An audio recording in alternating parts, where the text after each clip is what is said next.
and welcome to Culinary Undertaking. I'm TJ. Thanks for watching. I appreciate it. And also thank you for liking and subscribing and telling all your friends. Gives me a reason to keep doing these. Today I'm going to show you guys how to make a roast. We're going to use a slow cooker. I've got a roast and just a few other ingredients. This is really simple. A great thing to make on a work day. Get up in the morning. Takes 2 minutes to throw this together. You come home, boom, dinner's ready. So aside from the roast, I've got a 3-pound chuck roast here. And there's nothing special about it. I only got it because it was on sale.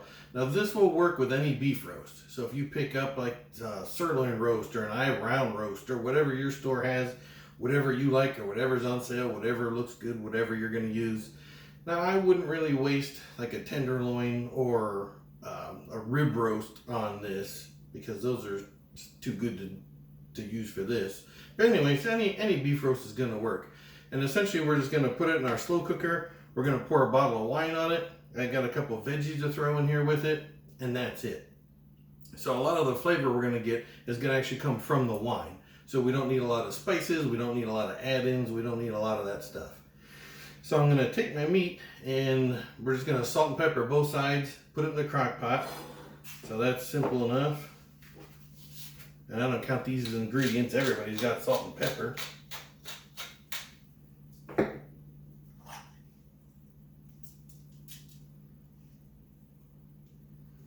And don't be shy. I mean, this might look like a lot, but you know, this is a 3-pound piece of meat, so it can handle a nice little dose of salt on there. All right, both sides salt and peppered. Now we're just gonna put that right in there like that. That's half of it right there. We're almost done. All right, all washed up, so our roast is in here. And now I'm only going to add 3 things to this. I've got an onion, a couple stalks of celery, and our bottle of wine. Now just because this doesn't have a lot in it doesn't mean this isn't going to be good. The wine's going to add a ton of flavor to this meat once it sits in the slow cooker and cooks all day long. In fact, this is one of my wife's favorite things that I make. She loves this. I don't make it very often, but it's one of her favorite things to do.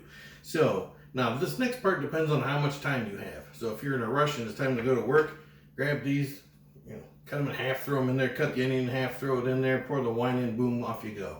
If you have a little time, this is a good time to practice some skills, whether it's you needing to practice up on your knife skills, or if you've got some little aspiring chefs that are growing up in the house, you want to have the kids get some practice in using a knife and that kind of thing, because you can't mess this up. Because we're not going to eat these veggies after this is done cooking. We just want them in here for their flavor. Once this is done, we're going to take the meat out and these are going to be done. You know, they're going to be mushy and gross and you're not going to want to eat them. So, like I say, if you're in a hurry, chop them in half, throw them in here. If you have the time and you want to practice or show the kids how to do stuff and let them practice with a knife, you can cut these pieces as big or small as you want. So, and then since we're just using the flavor, I don't even bother cutting the tips off. You know, and these leaves, we'll use those in there because they have some flavor in it. So do what you want. If you just want to cut them in chunks like that and throw them in there, go ahead. If you want to sit and you know, practice and get used to doing some stuff like this, do it that way. You can throw in little pieces of celery and onion. It really doesn't matter. So whatever you'd like to do, I'm just going to cut mine into some chunks. And I will leave this bottom piece out that, you know, grows in the dirt. I'm not going to throw that in there. Right, so once you get the paper off the outside of your onion, once it's skinned and ready to go, same thing. How much time do you have? Cut this in half, throw it in there, call it a day. It's going to be just as good. If you want to practice different ways of cutting up an onion, practice. If you want the kids to learn on it, go ahead. You know, there's no right or wrong way to do this. I think I'm just going to cut mine in just some simple wedges like that. Either way, once they sit in the slow cooker all day, they're going to give up their flavor one way or another.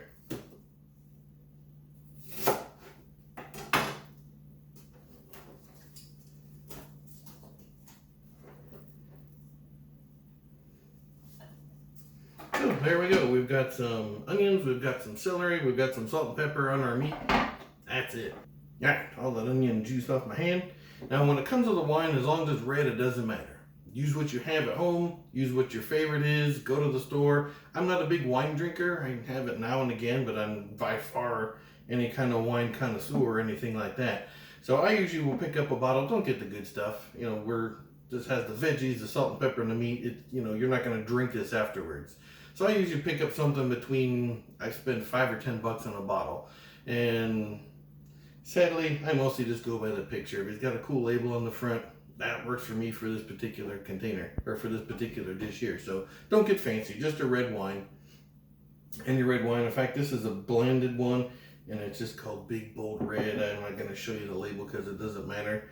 And then we're just going to use the whole thing. It's going to go right in there. Oh, wait. Hey, the cork come right out. So we're just going to put the whole thing in there. There we go. And if you took a slug or two off of this before it went in there, no one's gonna know. So that's it. I can't really tip it and show you, but so the wine has covered our meat in this case. If it doesn't, it doesn't matter. It's all gonna be fine. So this is something, if you don't have, a lot of cooking talent or skill, or you're just learning, this is a great thing because you can't really mess this up. A few ingredients, put it in the slow cooker, boom. At the end of the day, this is gonna taste great whether, some celebrity chef made it or one of us made it. It's going to come out the same no matter what. And it's going to be good. And those of you that are astute viewers might notice that it's not even plugged in. But that's okay. I don't want to cook it on here. I'm going to take it over to the counter here in a minute. I'll plug it in and let it go all day. So at this point, this only took us a minute, and that was with me yammering and explaining to you guys what to do. So, once you do this, you get your stuff out. This literally just takes a couple of minutes to put this together. You plug it in, it cooks all day, and wham, you're done. So, let me get this lidded up. I'll bring you back probably 7 or 8 hours from now, whenever dinner time is. We'll take this out, and we'll see how good it is. All right, so after cooking all day, we're back. This has been in about 9.5 hours. That's a little bit longer than I had planned, but I had an errand to run, and you know how that goes. But that's the beauty of a crock pot. It doesn't really matter. So, ooh.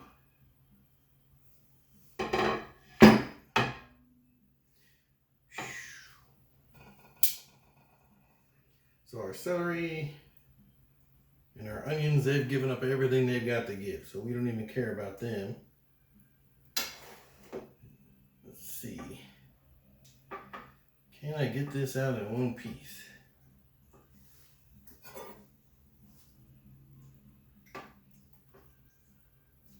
No.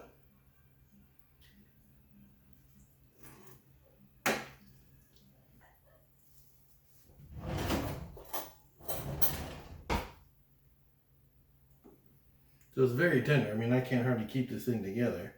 So there you can see what it looks like. You can tell the wine's gone all the way through all the meat.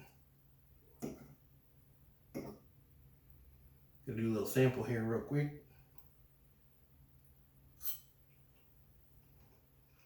Ooh.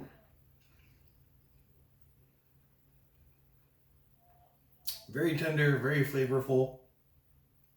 The only thing I might do to this once I got it on the plate to eat, maybe hit it with a little salt and pepper. It would be great. Also, it'd be a good idea when you're serving this to get some of the liquid out of there. And make sure everyone has a little bit of the jus to go with it if they want to dip into some extra. And then finally, another thing that we can do, turn our heat up to medium high on here. I'm going to take a few scoops of our liquid that's in here.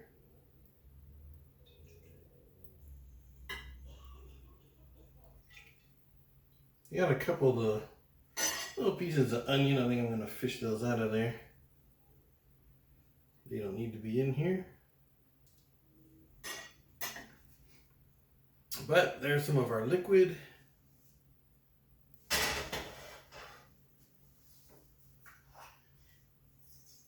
little pinch of salt. A little more fresh pepper.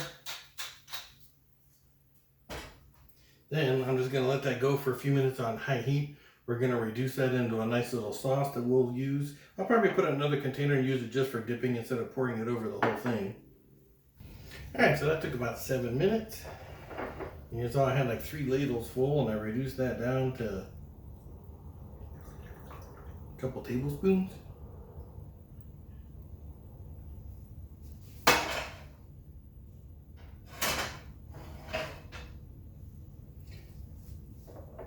So there you can see it's definitely thicker than what we started with. But none of that matters. It is not good.